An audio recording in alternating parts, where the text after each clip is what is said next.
yes, we want to make sure that we get a complete picture and we're concerned about everything. But at the end of the day, if we can stop the hacker where he is, that's the goal here. The goal is not to have a complete program. The goal is to stop the hacker. And that's really what we've focused on in being lean, mean, hacker-stopping machines at our company.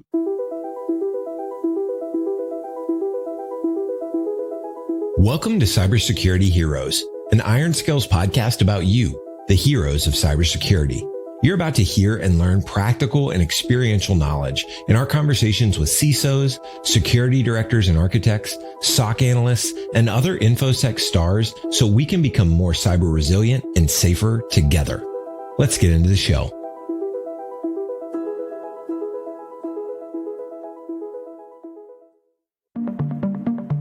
Welcome to Cybersecurity Heroes. I'm your host for today's episode, Brendan Rudd, Community Director at IronScales, an email security platform powered by AI, enhanced by thousands of customer security teams, and built around detecting and removing threats in the inbox. We offer a service that is fast to deploy, easy to operate, and is unparalleled in the ability to stop all types of email threats, including advanced attacks like business email compromise, account takeover, and more. Thanks for tuning in. Let's get into the show. Hey Ben, welcome to the show. Thank you for having me. Great to be here. Likewise, and we have a great discussion today on managed security services. But before we get into the show, would you mind just telling our listeners a little bit about you, your background, and what you're working on these days? Absolutely. I'm probably one of the more non-traditional cyber folks that has been on here. So by education, I'm a lawyer, worked in cybersecurity law, turned that into Atlas Cybersecurity, which is a managed security services provider, of which I'm a co-founder and CEO. And in addition to my work with Atlas, I also am co-executive director of the American Cybersecurity Institute, which is a policy nonprofit think tank dedicated to examining the law and policy impact of various legal issues on cybersecurity, cyber warfare, cyber conflict, and how do we build good policy from there. Great. Yeah, I was actually going to ask you if you wouldn't mind expanding on your nonprofit. Can you tell us a bit more about that? Absolutely. So at the Institute, we are really trying to understand some of the fundamental issues in the U.S.'s current policies around cyber security and cyber conflict. So that can be everything from workforce development and understanding how do we build out more of a specialized cyber workforce, as well as how do we get more general cyber hygiene education out to the masses. Also, we look at issues around domestic and international legal policies, so everything from examining the Computer Fraud and Abuse Act, which is the federal law that outlaws cybercrime as we traditionally know it,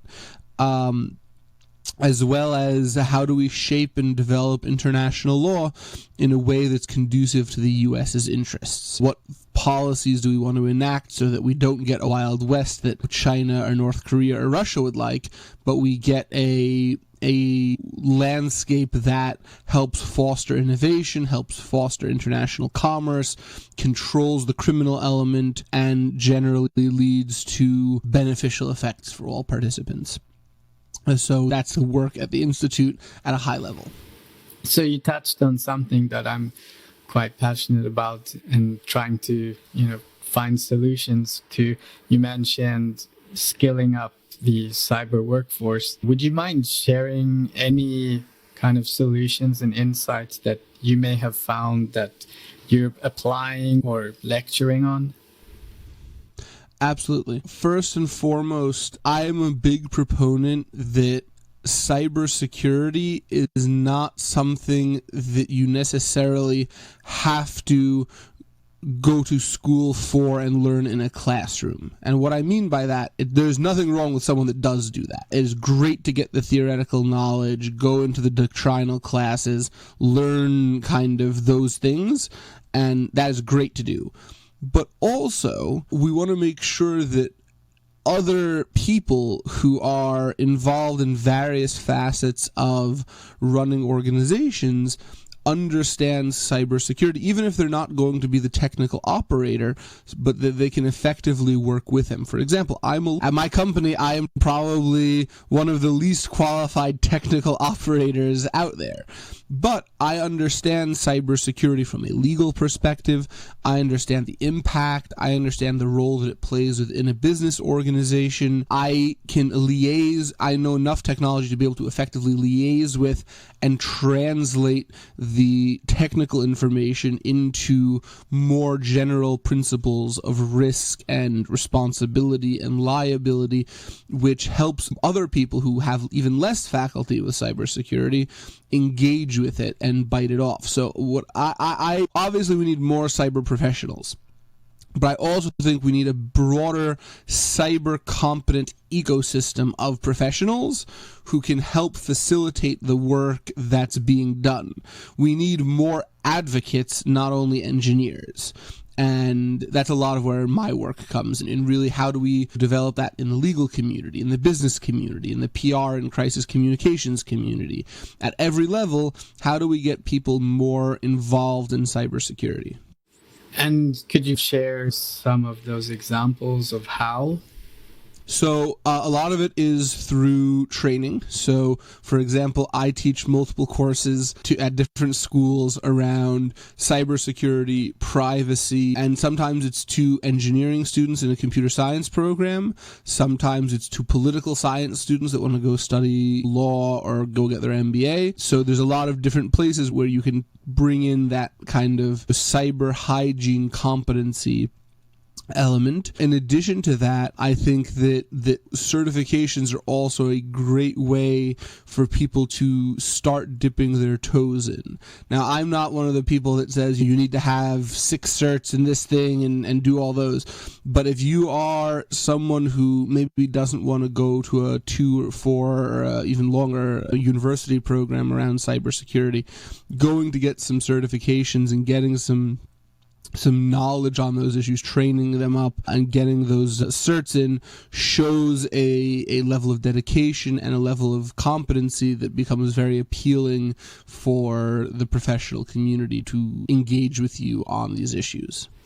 And you also mentioned having a background in law, and how does that passion and skill extend to your company and customers? And what are some of the changes happening in the world of compliance and regulation? Yeah, absolutely. So at the end of the day, a lot of companies say they don't want to get hacked, but what they mean by that is, I don't want legal liability. I don't want to have to deal with insurance carriers. I don't want to have to deal with regulatory investigations. It's not that they don't want to get hacked, it's that they don't want the fallout from getting hacked. So what that means is you need to take concepts in cybersecurity and translate them into what businesses really care about at the end of the day. So if you do a penetration test and you come back with a whole bunch of vulnerabilities and issues and problems and you give a report, you put that in front of the CEO, he'll say, so what? He's not going to go read a 60-page pen test report, but what does that mean for me? Do I have a significant risk exposure? Is my risk exposure mitigated? What things do I need to do? How do I budget for it? How do I translate a highly technical report and series of findings into business functions? And having a legal background really helps me do that every single day, because I always think in those terms. I'm always watching how the law evolves, how regulators are evolving, what standards are emerging, and I work with businesses to understand that and build their programs around compliance, but not in a way that compromises security. And I take those security concepts and I translate them into business priorities and legal priorities and liabilities, and in a way that, someone with no cyber competency can get it. Yeah, you mentioned previously when we last spoke the rise of contractual obligations. And I would like to tie that into the recent, news with Casio and how those two are mutually tied together. Absolutely.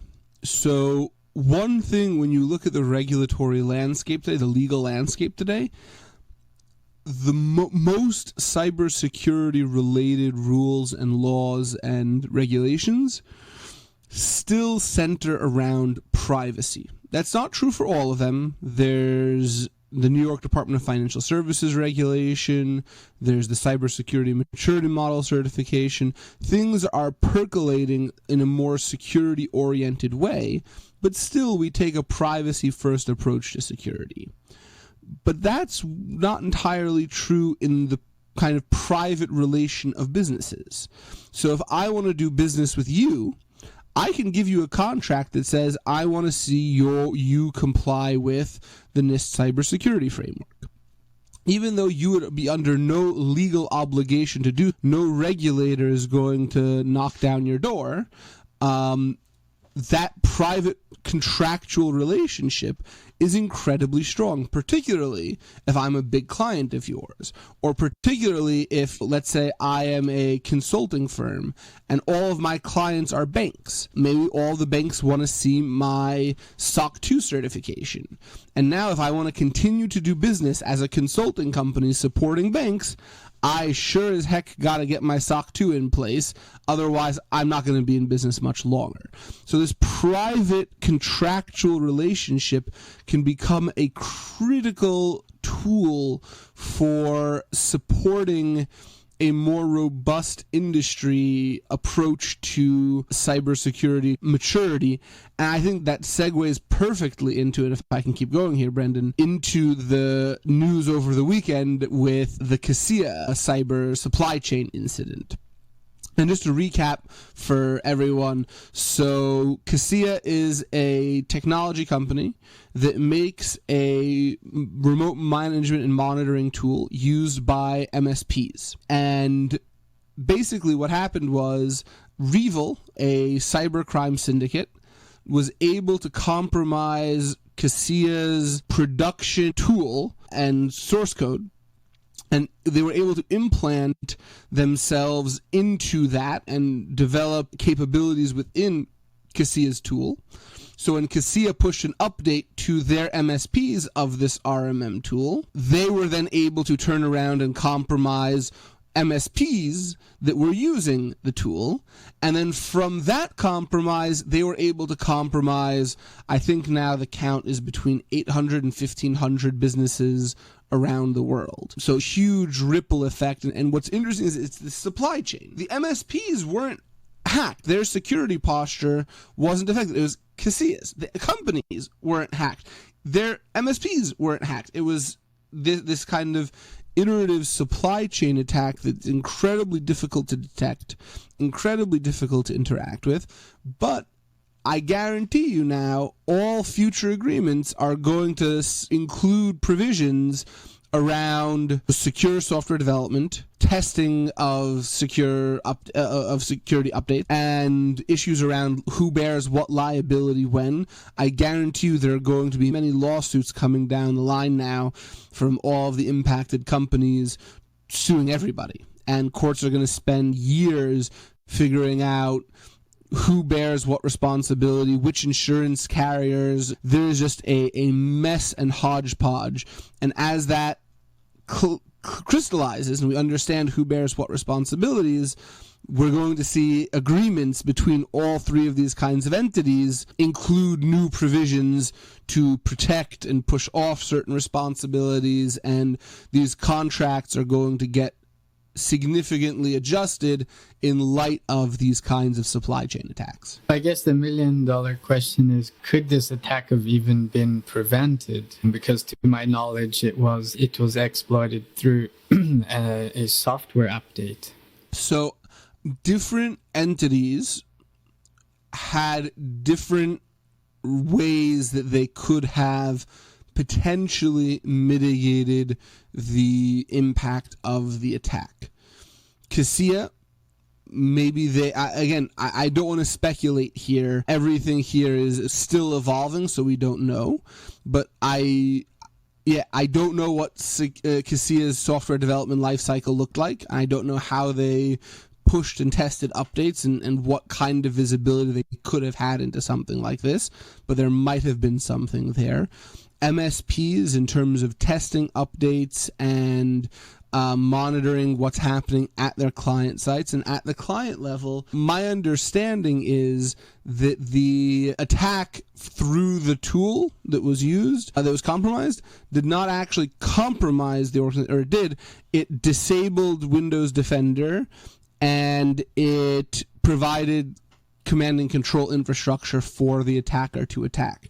So theoretically, if you had alternate detection and protection tools in place, you might have been able, if not to stop the attack, to significantly mitigate it if you were super, super proactive. Now, again, this is the nightmare scenario. Nobody's going to look back at the organizations that were compromised and say, you really should have done X. This is the nightmare scenario. We will, I guarantee you, have many postmortems, and we will revise recommendations. And I'm an MSSP. I guarantee you we're going to update our processes for how we would stop these kinds of attacks in more depth. These will become more common attacks because you can see how impactful and how lucrative they are. Kaseya issued over the weekend, I think it's a $70 million ransom for a universal decryptor. So we're talking big money here, and these are not going away anytime soon. We're going to have to think about how do we monitor and prevent these kinds of attacks with a little bit more careful consideration. The adage, APTs are only for nation states, is starting to fall away. I mean, it's fallen away for a long time, but we're starting to feel it more acutely. SMBs are now dealing with the same kind of attack that affected the federal government and Fortune 500 companies 7 months ago with SolarWinds. Same idea. But one was intelligence gathering, one was destruction. And it wasn't the SMBs that dealt with intelligence. So as the CEO and co-founder of an MSSP, Atlas Security, how do MSSPs fit into this regulatory risk compliance? Is it a typical service offered? And what is your strength coming with a law background? Yeah, so generally speaking, I think the reputation of MSSPs and MDR providers tends to be one of volume, meaning they'll throw a sensor anywhere, they'll set up a security stack for you anywhere, and they treat everyone pretty homogenously.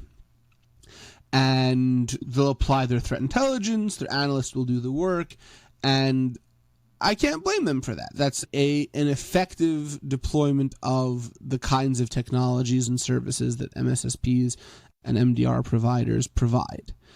With that being said, we at Atlas try to take a little bit different of an approach.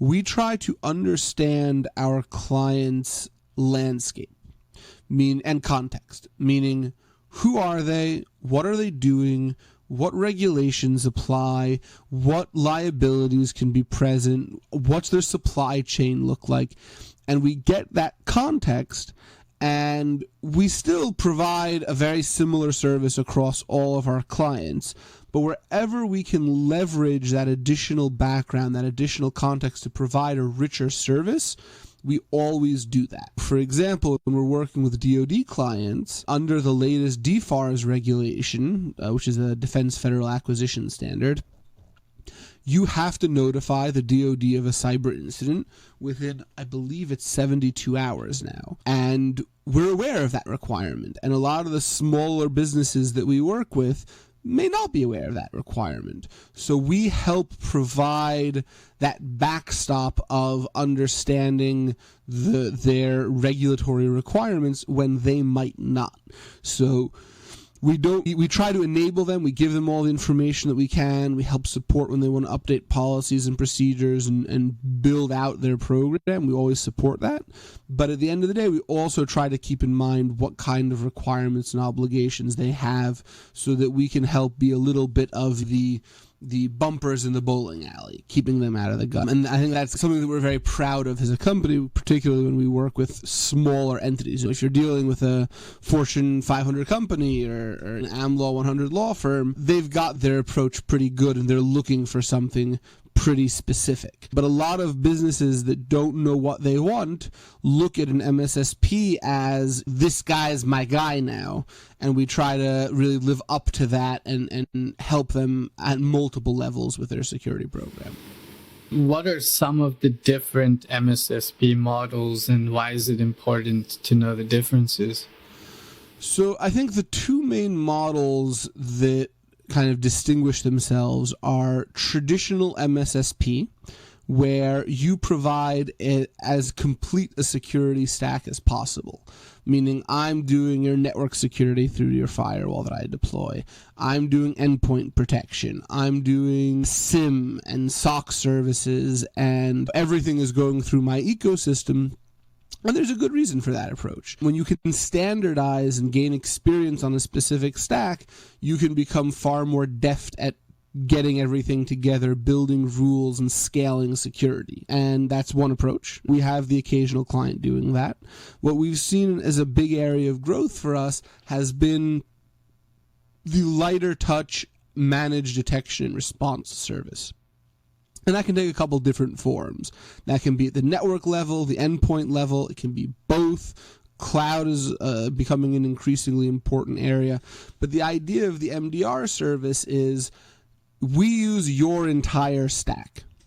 We deploy a couple of sensors where appropriate within your environment, agents to your systems, and what we'll focus on rather than managing your entire security stack is detecting threats, pulling all the data together into a SIM, analyzing it, hunting for threats, being much more proactive. So you're leaner. We don't have a lot of the traditional, for lack of a better word, fluff. I don't call it fluff because it's all critical infrastructure within a security stack. But we don't deal with any of that. We focus in on this idea of detection and response, which helps keep us very lean, as well as enable to do things more proactively, like threat hunting in exciting ways. And it does require a little, I'd say, a bit more expertise because you're going into heterogeneous environments. No two clients are going to be similar. One is a very controlled way, one is a very kind of flexible way, and both make sense for different kinds of clients. Yeah, and you spoke about offense and understanding the bad guys. Can you go down that path for us a little bit more? Absolutely. So at Atlas, one of the things we really pride ourselves on is we try to always keep in mind what hackers are doing. And we try to emulate our adversary. And what I mean by that is, at the end of the day, there are a near unlimited number of ways that an organization can get hacked. All it requires is a little application of creativity, and you can create a massive list. And threat intelligence is really useful. Analytics, really useful. Sensors, really useful. But if you can try to understand the adversary, think how the hacker thinks, we can build a security program that's not only concerned about all of the limitless ways that you can get compromised, but really drills down to the specific ways that are likely to be utilized by hackers today. And we use things like the cyber kill chain taxonomy, like the MITRE attack framework, to understand our adversaries' tactics, techniques, and procedures. And we build our defenses, our detection rules, everything that we do around stopping those TTPs, the ones that we're seeing today, the ones that we understand hackers will utilize. And yes, we want to make sure that we get a complete picture and we're concerned about everything. But at the end of the day, if we can stop the hacker where he is, that's the goal here. The goal is not to have a complete program. The goal is to stop the hacker. And that's really what we've focused on, in being lean, mean, hacker-stopping machines at our company. So it's more of a pragmatic, immediate approach, but still taking a big picture. Correct. And also, just to reiterate on that, one of the reasons we're able to do that is threat intelligence.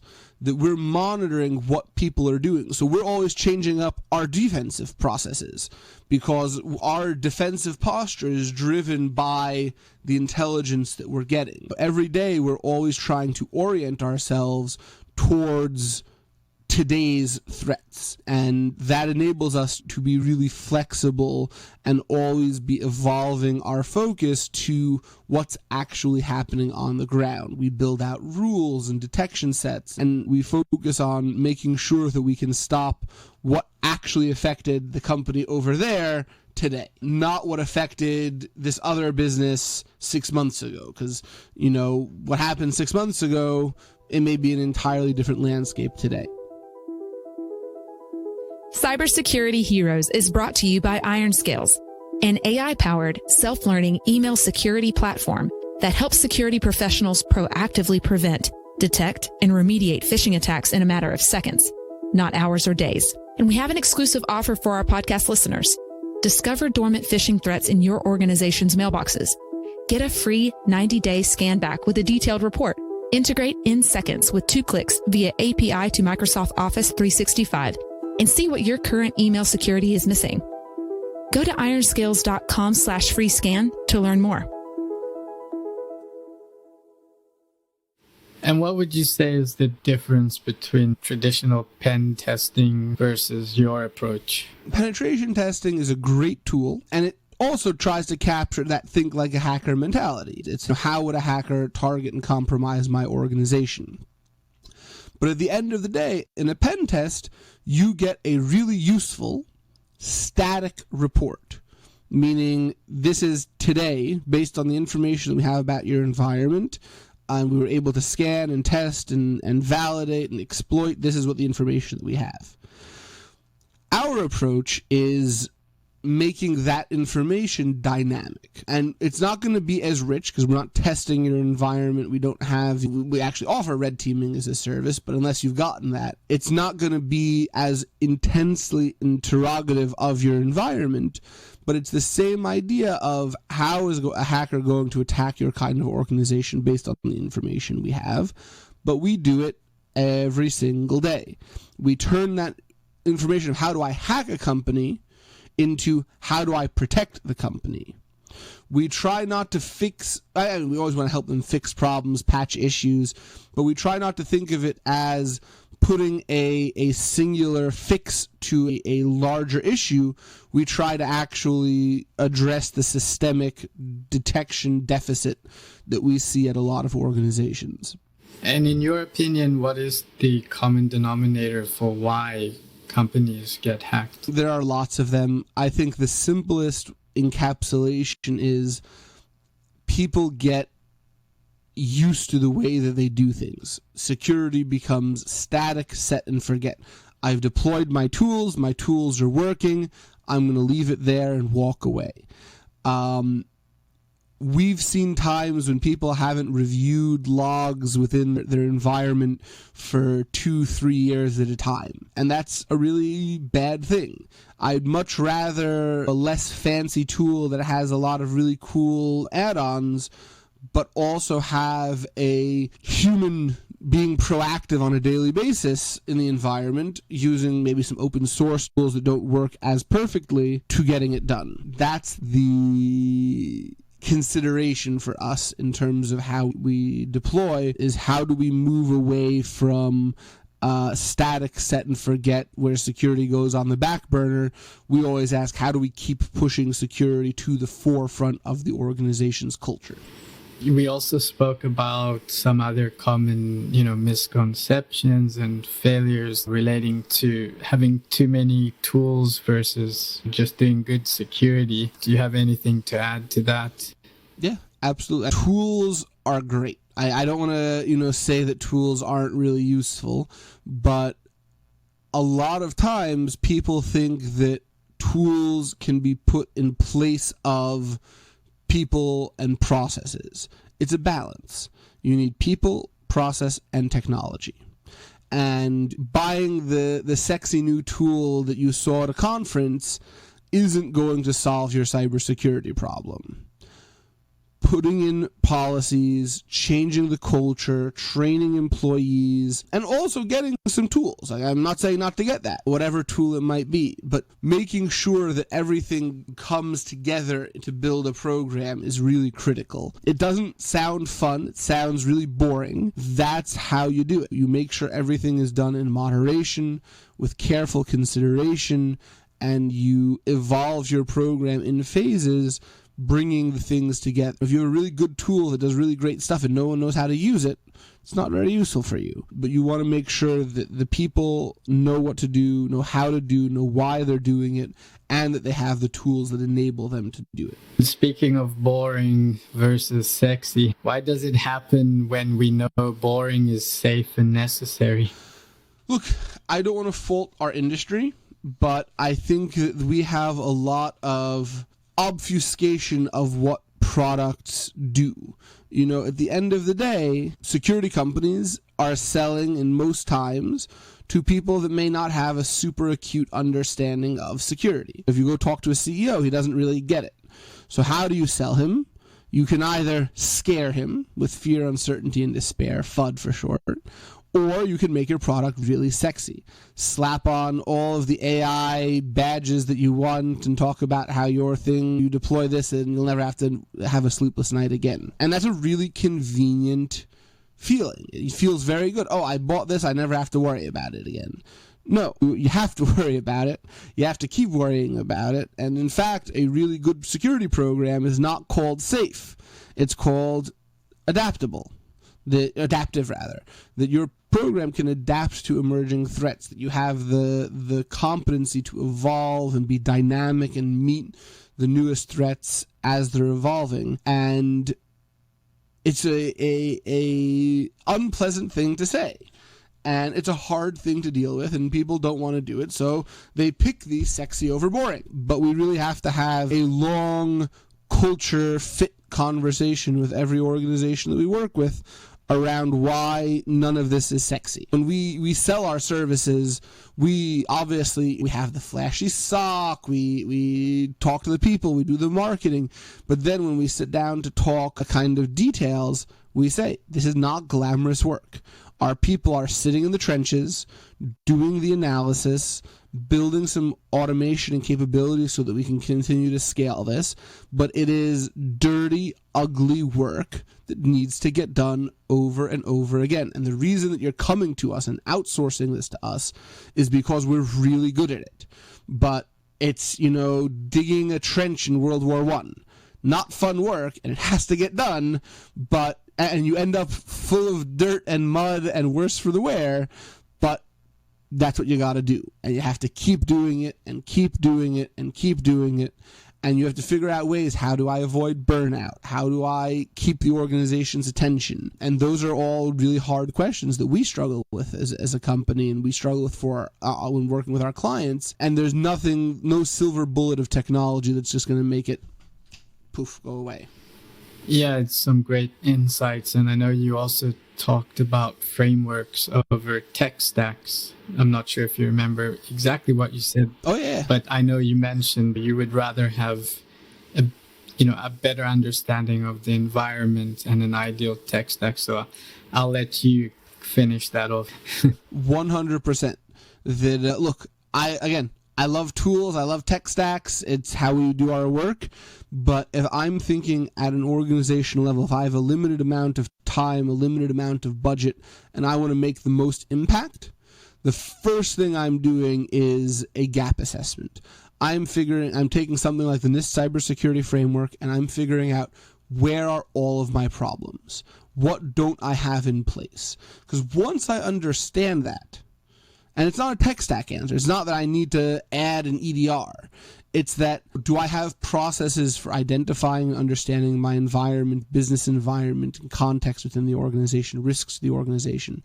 Do I have tools, techniques, and procedures for protecting those assets and information and data? Can I detect threats as they're happening? Can I respond to them? How do I respond to them? And how do I recover after an incident with my organization? And making sure that I have things checked for all of those pieces is going to be far more critical to me than making sure I have the newest, sexiest EDR that's working. And when I can start thinking about my organization, then I can start thinking creatively. How do I stretch my budget?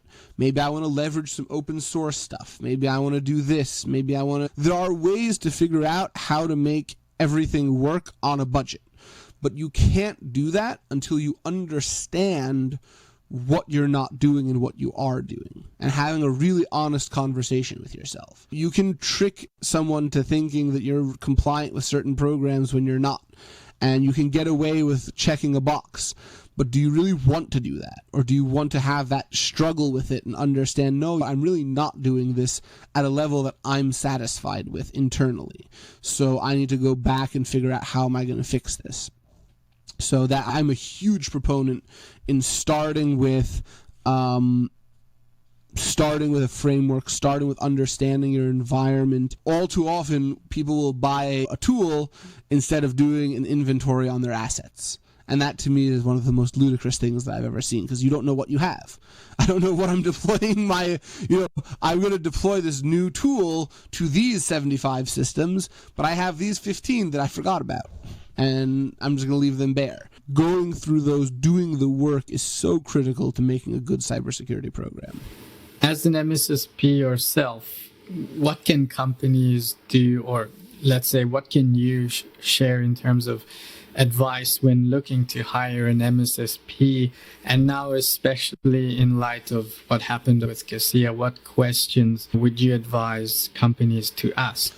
Absolutely. So I think the first question you have to ask is, what am I actually getting?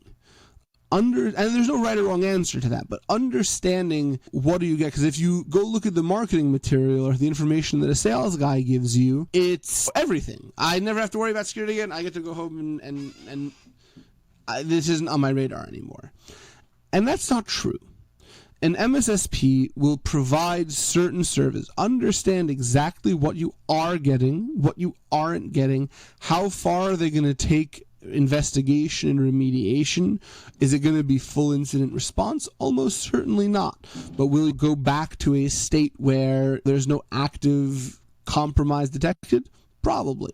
So understanding what is it that I actually get, and understanding that what do I need to do to get more or less, and understanding how that impacts cost and everything else. So really understand that. Then you want to look at whatever metrics that they can give you. They'll say that they're awesome and the best in the world, but ask questions on how do they measure whether or not they're doing their job. What are the SLAs that you're getting, the detection times that you're getting, what's their track record, what things can you actually point to quantitatively that they can report to you? And then also, what kind of reporting are you getting? A lot of MSSPs will give you self-serve reporting, meaning everything will go into some dashboard, you log in and interact with it, and that may be what you want as a company.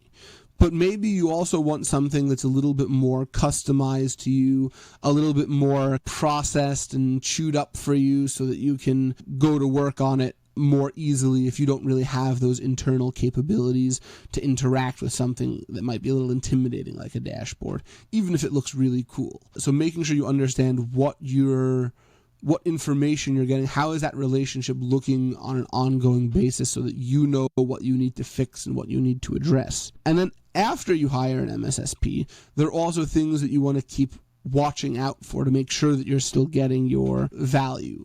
Make sure that they're reporting metrics to you month to month, week to week, whatever it is that you set. Make sure that you can have a way to assess that they're doing their job. And there are certain things that you expect to see, for example, going down. Like if you see the number of investigations opened. At the beginning of an engagement, we open investigations on everything. We try to have very few suppressed rules because we don't know what's abnormal. But as we learn, as we understand what your normal baseline is, we're going to start tuning our system. So you expect to see a drop-off as I'm getting rid of the noise from a detection standpoint. So make sure things like that. Make sure that your MSSP is engaging with you. You shouldn't just get an email, here's your report. That make sure that you're getting the phone call, that you're sitting down with someone who knows what's going on, some kind of a security coordinator, so that you're bettering your environment. You don't want to just rely on a solution. You want to see, how do I really integrate this into my security program? Are they giving you any insights into what's going on specific to your environment? Are you running things that are outdated? Are you putting risks into your environment? For example, a big thing for us, we see a tremendous amount of TeamViewer usage at some of our clients, and really talking to them about how do you do this securely in a way that makes sense for your organization and doesn't introduce new risks. And that's not part of the kind of standard MSSP offering, but that context, that information, that background shows that we're attentive to you. Make sure that your MSSP is attentive to you. And really, at the end of the day, you're looking for a partner, not a vendor. You want someone who's going to be in the trenches with you, dealing with the problem, who is going to give you that extra little bit of context, information, background. In our reports, for example, something that we always do every month, we pick a security tip of the month. And this is something that we've seen across all of our clients that they're not addressing, and we give them a write-up of why they need to do it, how to do it within their organization. Sometimes it's literally run these scripts within your organization to address this issue. And we get really into the nitty-gritty for them just so that they can walk away at the end of the month. Whatever's in their report, they know that they can walk away with one thing that they can do that month. And it's always a bite-sized thing. It's not, something that requires huge organizational changes in approach to IT and security. It's always one little easy-to-do thing. But every month, we want our client to get a little bit better at security. And always moving forward. Because if you're always moving forward, everything becomes manageable. It's when you stop dead in your tracks that you run into real issues. And that's how we recommend, at least, looking for the right partner for you. What would you say to companies already working with MSSPs who are maybe anxious or worried about future supply chain or / vendor account compromise like with Cassia? What can they do to open up a conversation with their MSSP to calm some of those nerves? I'll give you two answers. One, the MSSP should be proactively doing that for you. They should be a good MSSP who's a real partner in this should be, don't expect it today because everyone has been working all week and nonstop just to figure out what the heck's going on.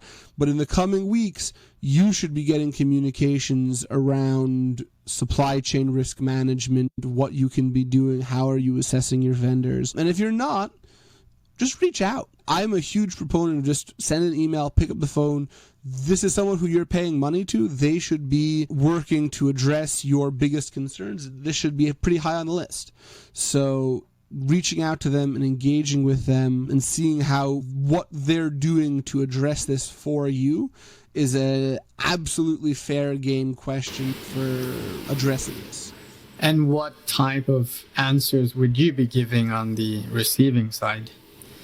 So again, with Cassia specifically, I think one of the really relevant points from what I've seen is the attack vector of the Cassia tool was not something that did the compromise in and of itself. It just eliminated the defenses that were there by default, but then they used as traditional ransomware. So an MSSP should have the ability to detect, isolate systems that are affected, and mitigate the impact. So really diving in and understanding what are your capabilities around host isolation, mitigation, how fast are you going to do that, or do you have automated rules around that? We have that if you see ransomware, a host will auto-isolate immediately. So yeah, you might have an issue, but it's going to be very constrained within the environment and not significantly move laterally so that you have a big problem. If you have to go reimage a couple of desktops and no significant impact to any critical operations and services, I'd say it's a pretty good. I would go say that everything worked exactly how it was supposed to work. So taking that approach is really, I think, central to managing supply chain risk. What are some common questions you get from potential customers? I'll focus on the SMB for this question. I think the number one thing that we hear from clients, prospective clients, is, I'm not a target. I'm a small guy. Who's targeting me? And I think, hopefully at least, they see through the events over the weekend that might not be the case anymore. That it is evolving, that maybe you're not being targeted directly because someone wants to target the Bill Smith consulting firm that has 20 employees, but you're going to get caught up in it because you're in a supply chain, because you run services that are easily exploitable, or you just have the bad luck of coming up in a phishing random choice thing. So everyone is a target at some level. Yes, maybe APT 28 is not targeting you because they want what, but you are a target. Thank you so much for exposing the risks and explaining things so clearly. Is there anything else you think we should know, would you like to add before we wrap up here today? At the end of the day, businesses need to make sure that they're covering their bases. They need to think about, even if you're not going to dive into the full NIST cybersecurity framework, which I strongly recommend everyone go download and go through it, make sure that you addressed the 5 functions of the NIST framework and that you can answer honestly that you have some capabilities in each domain. Identify, protect, detect, respond, recover. A lot of people are focused on protect. That's the default. If I protect, then I don't care about anything else. But understanding all of your assets and information, understanding how you're going to detect a threat that inevitably gets through your protection regime, understanding how you're going to respond to that, how you're going to learn your lessons from that. Critical components. You need to have a complete cybersecurity program. You don't need to make it 5,000 pages of documentation, but make sure that you address all 5 functions, that you have people with responsibility for all 5 functions, that you have a technological capability at all 5 functions, and that you have processes for all 5 functions will be game-changing for your ability to protect yourself in the future. Ben, this has been a great conversation. Thank you so much for your time. Really appreciate your perspective and insights. If anybody would like to get in touch, and even if you would like to give a quick pitch on your company and your services before we end off, now is the time. I appreciate that. We would love to help support and secure your business. Anyone who wants to learn more about how we can help you, we would love the opportunity to do. We're really excited by what we're doing at Atlas. We are, I think, a very unique company, very tailored to help smaller businesses understand what they need to be doing, how they need to be doing it. So please don't hesitate to reach out. You can connect with me on LinkedIn. You can contact me by email directly, and I'll make sure Brandon includes that in the description. And you can always call our line anytime. Hopefully, we'll speak to you soon. Thanks, Ben. Thanks, everyone, for taking the time to tune into Cybersecurity Heroes. And till the next time, see you. That's a wrap for this episode of Cybersecurity Heroes. Practical and experiential knowledge on a day in the life of security heroes. Catch our next episode by subscribing through your favorite podcast platform. If you're listening in Apple Podcasts, please leave a rating for the show. They really help a lot. Thank you so much for listening. Until next time.